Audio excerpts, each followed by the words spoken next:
Renaud. Et on démarre tout de suite avec l'ONU qui s'invite dans le débat politique en Côte d'Ivoire. Tous les téléspectateurs, oui, et c'est l'expression qui nous le dit en ces termes. Campagne de dénigrement contre la Commission électorale indépendante. L'ONU désavoue Bédié et l'opposition. Le confrère nous apprend ce que les envoyés d'Antonio Gutiérrez, secrétaire général de l'organisation, ont dit à la CEI et au Conseil constitutionnel. Et puis le Nouveau Réveil, mesdames et messieurs, a accordé une interview vérité à M. Maurice Kakou Gikawe, dignitaire du Parti démocratique de Côte d'Ivoire. Le secrétaire exécutif du PDCI a fait le grand déballage au cours de cet entretien avant le bureau politique du parti septuagénaire qui est prévu se tenir demain jeudi à son siège de Cocody. Selon M. Gikawe, tous les jours des syndicats, des organisations se rapprochent du PDCI et sur la question de la CEI, il affirme qu'ils ne lâcheront pas le morceau et lance notamment qu'au soir du mois d'octobre, on verra qui escroque qui politiquement. Tous les détails de cette interview vérité sont à retrouver dans le Nouveau Réveil de ce mercredi 13 novembre 2019. Et selon des allégations de l'Inter, des fidèles de Soro Guillaume quittent son navire. À moins d'un an de la présidentielle en Côte d'Ivoire, des ex-combattants lâchent Soro pour le RHDP. C'est ce que nous dit le quotidien qui va au-delà de l'info. Pour tout savoir sur ce qui s'est passé hier à Boaké, eh bien c'est dans l'Inter qu'il faut aller voir. On continue de parler de l'ex-président de l'Assemblée nationale, Soro Guillaume.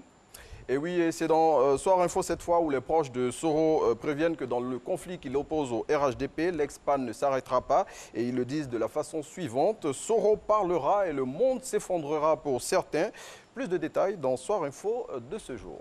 Et on s'intéresse à l'univers de l'économie et de la banque. Une banque ivoirienne traverse des difficultés en ce moment. Il s'agit de la Banque de l'Habitat de Côte d'Ivoire qui, selon le quotidien Notre Voix, connaît une longue agonie. Le journal Bleu parle du calvaire des clients de la banque et évoque aussi le curieux silence du régime Ouattara. À la une de l'intelligent d'Abidjan, très cher Renaud, aujourd'hui une sévère mise en garde. Si vous faites mal à une prostituée, vous le paierez. C'est ce que lance Adeline Camara, écrivaine et auteure de l'œuvre Une femme amputée. Madame Camara a fait cette mise en garde dans une interview à lire dans l'intelligent d'Abidjan de ce jour. Et après les remous dans le royaume baoulé de Sakassou, le calme est revenu.